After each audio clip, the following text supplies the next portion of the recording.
Hello guys, मैं उस्ताद हसन, मैं गुलजार अहमद, मैं सदिया। आप देख रहे हैं जिम ठंडी क्रिएशन यूट्यूब चैनल। आपका हमारे इस चैनल पर दिल की तरह से वेलकम।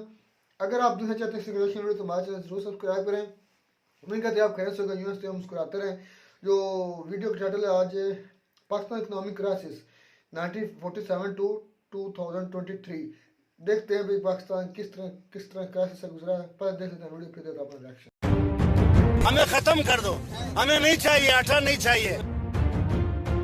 पाकिस्तान के मौजूदा हालात तो सबको पता ही है। महंगाई अपने चरम पर है, विदेशी मुद्रा भंडार लगभग खत्म होने के कगार पर, कर्मचारियों को तनख्वाह देने के लिए पैसे नहीं हैं, लोग खाने पीने की चीजों के लिए तरस रहे हैं और पाकिस्तान के हुक्मरान बाहरी मुल्कों से भीख मांग रहे हैं। लेकिन कोई वक्त था जब पाकिस्तान की इकोनॉमी भारत से भी अच्छी स्थिति में थी। पाकिस्तान की पर कैपिटा इनकम भारत से बेहतर थी और पाकिस्तान का एग्रीकल्चर सेक्टर भारत से कहीं अच्छा परफॉर्म कर रहा था। लेकिन फिर ऐसा क्या हुआ कि पाकिस्तान धीरे धीरे कर्ज के बोझ के नीचे दबता गया और इसकी इकोनॉमी आज डूबने के कगार पर है। तो चलिए लेकर चलते हैं आपको 1947 से 2022 तक पाकिस्तान की ऐसी यात्रा पर जिसमें पाकिस्तान की इकोनॉमी ने कई उतार चढ़ाव देखे और साथ ही बताएंगे आपको कि कैसे 1998 में न्यूक्लियर बॉम्ब टेस्ट करने की सनक ने पाकिस्तान की अर्थव्यवस्था के पाए उखाड़ दिए। नमस्कार, मैं हूं भूपेंद्र सोनी और आप देख रहे हैं अनकट। 1947 में भारत पाकिस्तान के बंटवारे के वक्त एग्रीमेंट के अनुसार पाकिस्तान को भारत के राजस्व का 17% और सेना का 35% हिस्सा विरासत में मिला।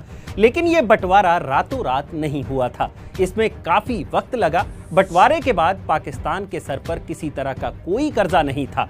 आंकड़ों के मुताबिक उस वक्त डॉलर के मुकाबले पाकिस्तानी रुपए की कीमत 3 रुपए 31 पैसे थी।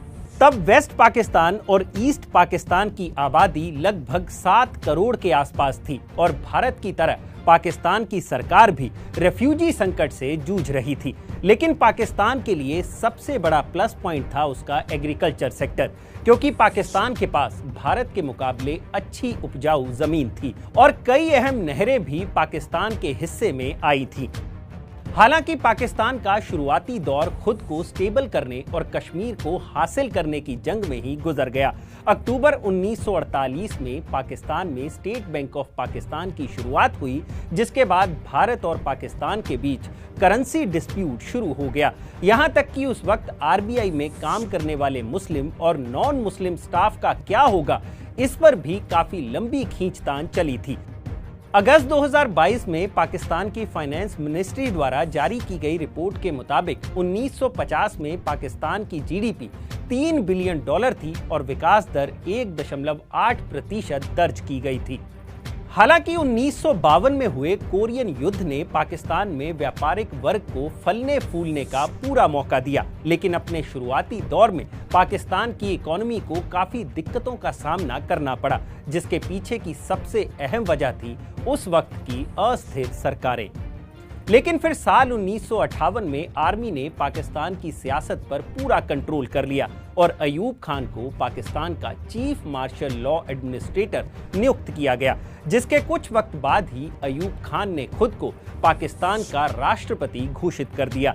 अयूब खान के एरा में पाकिस्तान ने नए सिरे से ग्रोथ करनी शुरू की और 1958 से 69 के बीच पाकिस्तान की इकोनॉमी का एवरेज ग्रोथ रेट 5.82% रहा। पाकिस्तान में कई सुधार देखने को मिले और साउथ एशिया के किसी भी देश के मुकाबले पाकिस्तान उस वक्त 3 गुना ज्यादा तेजी से ग्रो कर रहा था। अयूब खान के शासन में पाकिस्तान का मैन्युफैक्चरिंग सेक्टर 17% और एग्रीकल्चर सेक्टर 6% की दर से बढ़ा। पाकिस्तान बढ़ तो रहा था, लेकिन इस ग्रोथ का फायदा हर वर्ग के इंसान को नहीं मिल रहा था। अमीर और अमीर होते जा रहे थे और इस विकास का दंश ईस्ट पाकिस्तान की लेबर क्लास को भी झेलना पड़ा, जिसे काफी एक्सप्लॉइट किया गया। पाकिस्तान से बांग्लादेश के अलग होने की एक वजह ये भी थी। हालांकि अयूब खान के वक्त पाकिस्तान और तेजी से आगे बढ़ सकता था, लेकिन 1965 की जंग ने उसकी ग्रोथ को पीछे धकेल दिया। 1960-65 के दौर में जो पाकिस्तान सालाना 3 गुना तेजी से ग्रो कर रहा था, जंग के बाद उसकी ग्रोथ में अगले 5 साल में 20% का डिक्लाइन दर्ज किया गया। फिर आया साल 1971। पाकिस्तान के हुक्मरानों की गलत नीतियों ने पाकिस्तान के दो टुकड़े कर दिए और बांग्लादेश पाकिस्तान से अलग हो गया, जिसके चलते पाकिस्तान की इकोनॉमी को काफी डाउनफॉल देखना पड़ा। फिर जुल्फिकार अली भुट्टो का दौर आया और भुट्टो रोटी कपड़ा और मकान के नारे के साथ पाकिस्तान की सत्ता पर काबिज हुए। भुट्टो का झुकाव सोशलिस्ट इकोनॉमी की तरफ था, जिसके चलते भुट्टो ने कई ऐसे फैसले लिए जो उस वक्त पाकिस्तान के लिए सही नहीं थे। भुट्टो ने फाइनेंशियल इंस्टीट्यूशन जैसे कि बैंक्स, इंश्योरेंस सेक्टर और कुछ इंडस्ट्रीज को भी नेशनलाइज कर दिया, जिससे इंडस्ट्री को नुकसान हुआ और फॉरेन इन्वेस्टर्स ने भी पाकिस्तान में इन्वेस्ट करना बंद कर दिया, जिसके चलते पाकिस्तान की ओवरऑल ग्रोथ जो 1960 के दशक में 6.8% पर एनम थी, वो 1970 के दशक में कम होकर 4.8% पर एनम पर आ गई। और जब 1977 में भुट्टो को सत्ता से बेदखल किया गया, उस वक्त पाकिस्तान की जीडीपी 15.13 बिलियन डॉलर थी। फिर आया जिया उल हक का दौर, जिसे पाकिस्तान की इकोनॉमी का सबसे सुनहरा दौर माना जाता है। हालांकि इस दौर में पाकिस्तान ने तरक्की तो की, लेकिन अपने दम पर नहीं बल्कि बाहरी मुल्कों की मेहरबानी के बल पर। सितंबर 1978 में जिया उल हक ने पाकिस्तान का राष्ट्रपति पद संभाला और 17 अगस्त 1988 को एक प्लेन क्रैश में अपनी मौत तक वो पाकिस्तान के राष्ट्रपति रहे। इस दौर में पाकिस्तान की ज्यादातर पॉलिसीज को IMF ही सपोर्ट कर रहा था, जिसके चलते 1982 में IMF की सिफारिशों पर पाकिस्तान में पहली बार पॉलिसीज में स्ट्रक्चरल बदलाव भी किए गए। लेकिन ना तो पाकिस्तान सरकार को यह मंजूर था और ना ही आर्मी को, लेकिन उस वक्त इसके अलावा उनके पास कोई चारा भी नहीं था। असल में पाकिस्तान ने 1950 में ही IMF को ज्वाइन कर लिया था और 1958 में उसने पहली बार IMF से $2.5 करोड़ का कर्ज लिया था। फिर 1965, 68, 72, 73, 1974, 77 और 1980 तक पाकिस्तान IMF से करोड़ों डॉलर का कर्ज ले चुका था। यानी पाकिस्तान पहले ही उस वक्त तक IMF के कर्जे के नीचे दब चुका था। लेकिन पाकिस्तान के दिन बदले अफगान सोवियत वॉर के चलते। अफगानिस्तान में रशिया को पीछे धकेलने के लिए अमेरिका को पाकिस्तान की मदद चाहिए थी और जिया उल हक ने इस मदद के बदले अमेरिका से अरबों डॉलर ऐंठे। एक रिपोर्ट के मुताबिक उस दौरान अमेरिका ने पाकिस्तान के जरिए अफगान मुजाहिदीनों को 5 से 7 बिलियन डॉलर दिए, जिससे पाकिस्तान की इकोनॉमी को बूस्ट मिला। साल 1983 में पाकिस्तान को US से 3.2 बिलियन डॉलर की मदद मिली, जिसके चलते पाकिस्तान ने उस वक्त IMF से लोन लेना बंद कर दिया।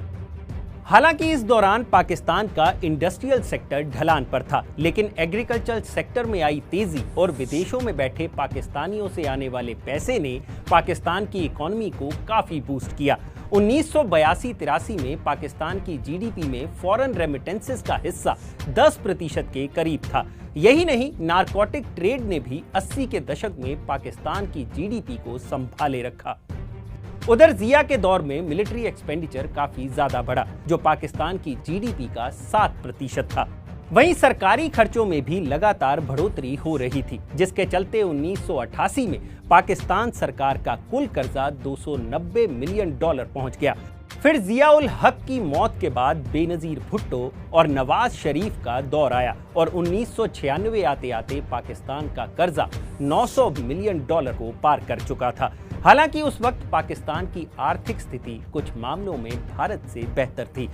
1990 के दशक के शुरुआती दौर में पाकिस्तान की पर कैपिटा इनकम भारत से 25% ज्यादा थी। 1992 में जहां भारत की 52% आबादी की रोजाना इनकम $1 से कम थी, वहीं पाकिस्तान में सिर्फ 11% आबादी ही ऐसी थी जो $1 से कम कमा रही थी।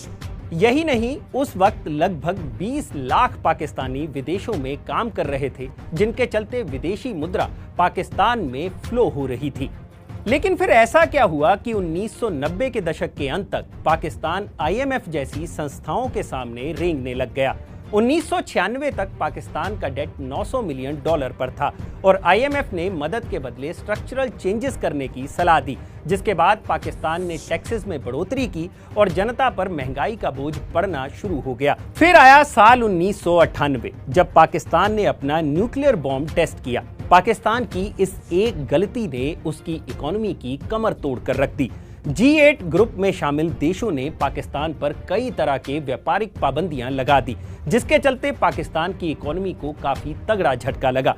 1998 में पाकिस्तान का जीडीपी ग्रोथ रेट महज 2.55% रह गया। पाकिस्तान की हालत काफी खराब थी। बाकी बची कुची कसर कारगिल युद्ध ने पूरी कर दी। लेकिन अमेरिका में फिर कुछ ऐसा हुआ जिसने पाकिस्तान को फिर से संजीवनी दे दी। वो घटना थी 9/11 का हादसा। अमेरिका को आतंकवाद के खिलाफ फिर से पाकिस्तान की जरूरत पड़ी और पाकिस्तान की किस्मत फिर से चमक उठी। पाकिस्तान में फिर से पैसा फ्लो होने लग गया। 2001 से 2007 के बीच पाकिस्तान में फॉरेन इन्वेस्टमेंट 17% तक बढ़कर जीडीपी का 23% हो गई और पाकिस्तान का डोमेस्टिक डेट भी जीडीपी का 17.8% से कम होकर 16.1% रह गया था। अकेले साल 2002 की बात करें तो अमेरिका द्वारा $11 बिलियन पाकिस्तान को भेजे गए थे। 2003 से 2007 के बीच पाकिस्तान की जीडीपी लगातार 5% से ज्यादा पर ग्रो कर रही थी। पाकिस्तान ने उस दौर में तरक्की तो की, लेकिन कोई लॉन्ग टर्म स्ट्रेटजी ना होने के चलते पाकिस्तान का ये अच्छा दौर भी खत्म हो गया। 2007-8 में पाकिस्तान का ग्रोथ रेट पिछले साल के मुकाबले 37% तक नीचे आ गया, जिसके चलते यूसुफ रजा गिलानी की सरकार ने IMF से $7.6 बिलियन का लोन लिया। फिर साल 2010 में आई भीषण बाढ़ ने पाकिस्तान के इंफ्रास्ट्रक्चर और एग्रीकल्चर सेक्टर को काफी नुकसान पहुंचाया। 2013 में पहली बार डॉलर के मुकाबले पाकिस्तानी रुपया 100 रुपए को पार कर 108 रुपए के स्तर को छू गया। 2013 से 2018 के बीच में पाकिस्तान की हालत कागजों पर तो सुधरती दिख रही थी, लेकिन IMF, चाइना और बाकी कई देशों से लिया गया लोन पाकिस्तान को अंदर ही अंदर खोखला करता चला जा रहा था।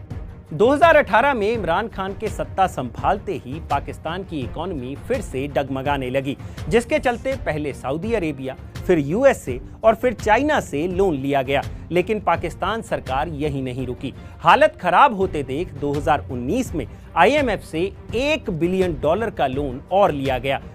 फिर कोरोना महामारी ने पाकिस्तान की बची कुची उम्मीदों को भी खत्म कर दिया और आजादी के बाद पहली बार पाकिस्तान का जीडीपी ग्रोथ रेट माइनस में चला गया। उधर पाकिस्तान के हालात सुधारने में नाकाम इमरान खान ने पाकिस्तान को भीषण कर्जे में डुबो दिया और अब शहबाज शरीफ भी डूबते पाकिस्तान को बचाने के लिए जेनेवा से $10 बिलियन का लोन लेकर लौटे हैं। हुक्मरानों के कर्जा लेने की इस आदत के चलते कभी भारत से अलग होकर एक आदर्श मुल्क का सपना पालने वाला पाकिस्तान आज $290 बिलियन के कर्जे के नीचे दबा हुआ है, जो उसकी जीडीपी का 79% है। लेकिन इसके पीछे कसूर किसका है?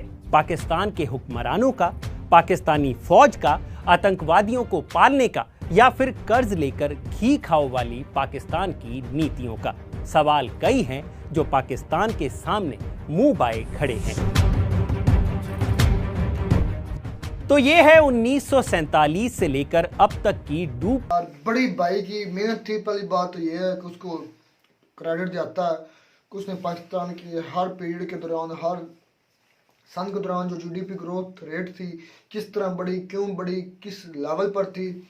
तो सबसे उन्हीं इंडियन भाइयों के लिए, उनके इंडिया भाई के नहीं, अब उनके लिए जवाब दे दिया सर के लिए कि वो कहते थे वो आलोक सर के लिए सबसे बड़ा जवाब है। अक्सर वीडियो में करते थे कि पाकिस्तान जो है वो 1947 से लेकर ही इसी तरह का है। उनके लिए मैंने एक वीडियो में कहा था कि पाकिस्तान शुरू से ऐसा नहीं था। पाकिस्तान IMF के बाद में गया। पाकिस्तान के पास जब अपना पैसा था तो पाकिस्तान का पैसा डॉलर से भी बड़ा था और ये भाई ने खुद, इसने भी एक्सेप्ट किया। ये भाई सारा लोगों के लिए ये है कि अपनी उस बयान से रिटर्न करें कि पाकिस्तान 75 साल से ऐसा था। ये बात बिल्कुल 100% गलत है। और मैंने ये बात की थी 1960 में पाकिस्तान ने जर्मनी को लोन दिया था। मुझे अब उसकी अमाउंट याद नहीं, मेरे ख्याल में $25 मिलियन कुछ था, लेकिन जर्मनी को उस वक्त पाकिस्तान ने लोन दिया था। तो मेरे कुछ इंडियन भाइयों ने कहा, मजाक उड़ाया। एक तो मस्खरे होते हैं, मजाक उड़ाते हैं कि पता नहीं हमको बला बन गए हैं, ये पता नहीं कोई क्या बन गया इन्हीं बातों की वजह से। मैंने जब बात की तो अब उन्हीं के भाई ने इस पर रिसर्च किया, हालांकि खुद को उनको भी पता है कि पाकिस्तान की हालत ये कोई 30-40 साल से ज़्यादा ख़राब है, हालांकि पाकिस्तान की हालत इंडिया से 90 के दौर तक ठीक रहेगा, पाकिस्तान इंडिया से आगे था। और इस भाई ने भी तस्लीम खुद किया कि पाकिस्तान इंडिया से आगे था, है, वो नजर भी आती है। और हमने भी देखी भी है कि 90 का अब ये अच्छा अब ये पता क्या कहेंगे, जी फलां ने आपको पैसे दिए, फलां ने आपकी मदद की, और अल्लाह के बंदो जो भी वजह थी ये तस्लीम कर पाकिस्तान आपसे आगे था, ये सबसे बड़ी हकीकत थी। और ये बात है, एक हकीकत है कि जब रशिया ने वार की अफगानिस्तान की तरफ और पाकिस्तान ने अमेरिका का साथ दिया और अयूब खान को पैसे मिले, ये तो हकीकत है, बहुत पैसा हुआ, सबको पता है, पैसा मिला पाकिस्तान को, बहुत मिला, और तरक्की हुई, अयूब ने तरक्की की। उसके बाद जो परवेज मुशर्रफ ने अफगानिस्तान पर हमला किया अमेरिका ने, उसके जरिए अमेरिका को अड्डे दिए। और हमारे यहाँ सबसे जो सुनहरा दौर माना जाता है ना परवेज मुशर्रफ का, दूध की नहरें बह रही थी कि हर बच्चे से भी पूछे ना कि वो कहते थे कि परवेज मुशर्रफ का दौर हमें नहीं मिल रहा। भाई क्यों मिल रहा था? भाई अमेरिका पैसा दे रहा था, पाकिस्तान के पास कोई पैसा नहीं था, एड के पैसे थे। वो ही सजा हम आज तक भुगत रहे हैं। जो हम पर बमबारी हो रही है, अफगानी हम बमबारी करते हैं, उसका सिला ही हमें मिल रहा है। को अमेरिका के पैसे खा रहे थे, अपनी कोई ग्रोथ नहीं थी। परवेज मुशर्रफ छोटे से बच्चे से पूछो ना, वो ये बात करता था भाई परवेज मुशर्रफ जैसा दौर कभी भी नहीं आया। अच्छा, अब आपकी इस बात का मैं जवाब देता चलूं। बच्चे से भी पूछो, वो कहेंगे कि परवेज मुशर्रफ का दौर अच्छा था। वो क्यों कहेगा? उसे खाने के लिए रोटी मिलती थी ना, पहनने के लिए कपड़ा मिलता था, जॉब्स मिलती थी, कारोबार मिलता था, इसलिए कहते थे। आज हुकूमत को क्यों कोसती है हमारी यहाँ? क्योंकि हमें ये सब कुछ नहीं मिलता। अच्छा असद भाई, इसकी एक और बहुत बुरी आदत है, इस मुल्क के सियासतदान की एक बहुत बुरी आदत है। बुरी आदत ये है कि ये खुद भी भिखारी हैं और कौम को भी भिखारी बनाना चाहते हैं। ये चाहते तो हैं कि पैसा आए, लेकिन सिर्फ हमारे पास आए और हम अपनी बाहर जायदादें बनाएं। मुल्क के बारे में भाई ना पहले किसी को खबर थी ना आज। मुशर्रफ ने पैसे लिए, चाहे वो मैं कहता हूँ ऐसे नहीं पैसे लेने चाहिए थे। नहीं, पाकिस्तान को वो जो एटमी धमाके किए तो उसके बाद पाकिस्तान के हालात खराब होना शुरू हुए, क्या पाकिस्तान को वो करने चाहिए थे? भाई अगर मैं गारंटी से कहता हूँ, अगर पाकिस्तान वो एटमी धमाका ना करता तो मुल्क जैसा हमारा छोटा सा मुल्क था ना, तो इंडिया जैसे मुल्क हमें कब के मतलब को ना लिताड़ कर आगे चले जाते हैं। तो नेपाल को क्यों लिताड़ा, भूटान को क्यों लिताड़ा? जब वो सर नहीं उठाएंगे, मारते रहो, कहेंगे ही कुछ नहीं, तो फिर वो क्या करेंगे? अच्छा, एक बांग्लादेश हमसे जुदा होकर वो कब्जा भी कर सकते थे, उसको उन्होंने क्यों? आपको क्या लगता है कि वहाँ पर बांग्लादेश की हुकूमत चल रही है? और मेरे भाई जैसे हम पर अमेरिका की चलती है, वहाँ इंडिया की चलती है मेरे भाई। आप ऐसे तो ना कोई नई बात कर रहे हैं क्या? उधर बांग्लादेश की हुकूमत नहीं चल रही? हसीना वाजिद वो कौन सी है? जैसे हमारे नाम के शहबाज शरीफ है ना, वैसे मेरे भाई वो भी हैं। और ये तो बड़ा इंकशाफ हो गया। असद भाई हर रोज नया से नया कोई इंकशाफ करते हैं, जो समझने वाली होती है ना देखने वाली बात होती है। नहीं यार, किसी भाई हमारा माइंड ये है कि इंडिया हम पर हमला करेगा, नहीं है उनका माइंड ये। तो हर मुल्क के साथ फ्रेंडली रहो। अच्छा, अगर ऐसा नहीं है तो वो जो पिछली वीडियो में हमने कहा ना कि बालाकोट स्ट्राइक, अगर ऐसा भाई हम उसकी तरफ बढ़ेंगे, उस पर हम हमला करेंगे तो तो करेंगे ना। अच्छा, उस रिपोर्ट में कहीं पर भी उस सर ने यह कहा कि पाकिस्तान ने पहले हमला किया है? तो जो हमला हर जंग में वो भाई इसलिए किया गया था, वो किया किन पर किया था ये भी सुनो ना। वो कहते हैं टेररिस्ट पर हमने अटैक किया था जो पाकिस्तान से उठकर तो मैं पहली बात ये कहता हूँ कि टेररिज्म जितना है ना वो अफगानिस्तान में है मेरे भाई, पाकिस्तान में नहीं है। पाकिस्तान में अगर पाकिस्तान में अगर ऐसा है तो उसे साबित करें मेरे भाई। टेररिस्ट क्या ना है, टेररिस्ट मैं आपको बताऊं ज़िया के दौर में और फिर मुशर्रफ के दौर में पाकिस्तान ने खुद बनाया है। मैं ये बात आपको भाई असद को नहीं ये मानेंगे, कभी भी नहीं ये मानेंगे जब टेररिस्ट हमने बनाए हैं उसका भी हमने। मेरे भाई हमें क्या जरूरत थी टेररिस्ट बनाने? और सोवियत यूनियन जब इन्वेड किया था अफगानिस्तान को तब अमेरिका की मदद से बनाया गया। पागल है कि पाकिस्तान के पास टेररिस्ट है, वो पाकिस्तान को मदद करेगा? हमला वो अफगानिस्तान पर कर रहा है भाई। अमेरिका को लालच थी ना, अड्डे चाहिए थे कर रहा है भाई, उसको अड्डे चाहिए थे, उसको लालच था। बड़े ममालिक में वजीर है वो पागल है, बड़े ममालिक में छोटे ममालिक पिस जाते हैं। ये थी दो बड़े ममालिक की जंग, सोवियत यूनियन और साथ यूएसए की। और यूएसए ने प्लान के तहत इसको कहते हैं, वो ये वार का नाम दिया जाता है, इसको कहते हैं यार मुझे नाम नहीं आ रहा, आसान सा नाम है ये गुरिल्ला वार इस तरह की वो क्या था मुझे नाम याद कि दो बड़े सुपर पावर की जंग थी उसमें पाकिस्तान को एज अ मोरा इस्तेमाल किया गया पाकिस्तान का। अच्छा दूसरा बड़ा मुल्क कौन था? एशिया सोवियत यूनियन जो टूटा था जब सोवियत यूनियन इन्वेड किया था अफगानिस्तान में और अफगानिस्तान में इधर से मिलिटेंट गया थे पाकिस्तान के फाइटर गए थे पाकिस्तान के तालिबान बनाया हुआ पाकिस्तान खुद है। और नहीं मेरे भाई आप समझ नहीं रहे। अच्छा अमेरिका को क्या पड़ी है कि रूस जो है वो अफगानिस्तान पर हमला किए हुए उसके पास तो वही तो मौका था रूस को तोड़ने का। तो इस पैसे मिलने थे आपको जहाँ पैसे मेरी बात सुने पाकिस्तान को कहाँ पैसे मिले उसके नीचे पड़ जाते हैं। मेरी बात सुने अफगानिस्तान जैसे मुल्क पर कोई मुल्क क्यों हमला करेगा? और अल्लाह के बंदे रूस सोवियत यूनियन का यही था कि मैं गर्म पानी तक में रसाई हो जाए उनके पास गर्म पानी नहीं थे। ये जो सी हमारे अफगानिस्तान फतह हो जाता ना रुखसार भाई असद भाई अफगानिस्तान फतह हो जाता पाकिस्तान और इंडिया कभी भी नहीं रहता इधर उन पर। इसका तो फिर साफ साफ मतलब ये हुआ कि अगर इंडिया को पैसे चाहिए तो वो पाकिस्तान पर हमला करवाने के लिए अफगानिस्तान को पैसे देगा और वहां से दहशतगर्दी इधर करवाएगा। अच्छा अगर पाकिस्तान को पैसे चाहिए बाहर से तो वो हम यहाँ से भेजेंगे और वो अच्छा आपने नहीं कि पैसे मांगे जब सोवियत यूनियन ने अफगानिस्तान पर हमला किया आपने अमेरिका ने दिया नहीं आपको आपका पैसा नहीं मैं इस बारे में बिल्कुल नहीं अयूब खान को पैसे नहीं मिले मैं परवेज मुशर्रफ को पैसे नहीं मिले। अब मेरी बात सुने अगर ऐसा कुछ है तो फिर कैसे लिए? और यार हमें बकायदा जब मैं पढ़ता था ना ये जो दौर था ना इसका मुशर्रफ का तो बकायदा हमें हमारे स्कूलों में कहा जाता था कि ये जो आपको बुक्स मिल रही हैं ये जो चीजें आ रही है ये यूएस एड है। एड मतलब खराब किताबों में भी लिखा हुआ था छपा होता था यूएस एड आपको समझ आनी चाहिए। अच्छी तरह याद है।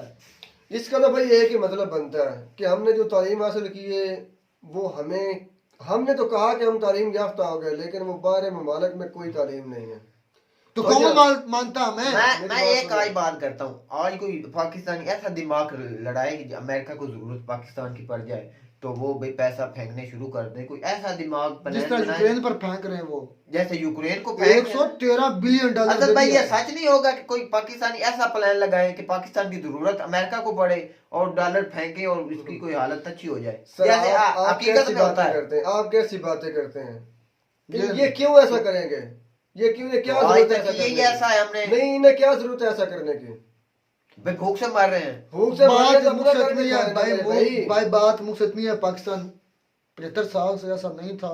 पाकिस्तान जब आजाद हुआ पाकिस्तान अच्छे हमें सिर्फ दो कंपनी जो दो लीडर है ना लीडर ने दो खानदानों जिन्होंने बारी बारी करके अपनी बारियां खेल रहे हैं और 1990 से शुरू हुए 1998 से शुरू हुए थे और अभी तक भी वही चल रही है। कभी आ जाता है जरदारी और कभी आ जाता है नवाज शरीफ, कभी आ जाता है जरदारी कभी आ जाता है नवाज शरीफ। उस वक्त थी बेनज़ीर भुट्टो और नवाज शरीफ, अब तो नवाज शरीफ और जरदारी। अब यही चलता चलता इमरान खान में से कुछ उठा था उनको भी उन्होंने दबा दिया और दबाते चले जाएंगे। ये पाकिस्तान का हालात सुधरने वाले नहीं है क्योंकि सारे इधर करप्ट टोला है, सारे सब मिले हुए हैं, जज भी मिले हुए हैं, आर्मी भी सारे मिले हुए हैं, इसमें कोई भी ईमानदार नहीं है। उम्मीद करते हैं आपको हमारी वीडियो अच्छी लगी होगी। वीडियो अच्छी लगी जरूर सब्सक्राइब करें। मिलते हैं नई वीडियो में नया टॉपिक के साथ, तब तक दीजिए इजाजत। अल्लाह।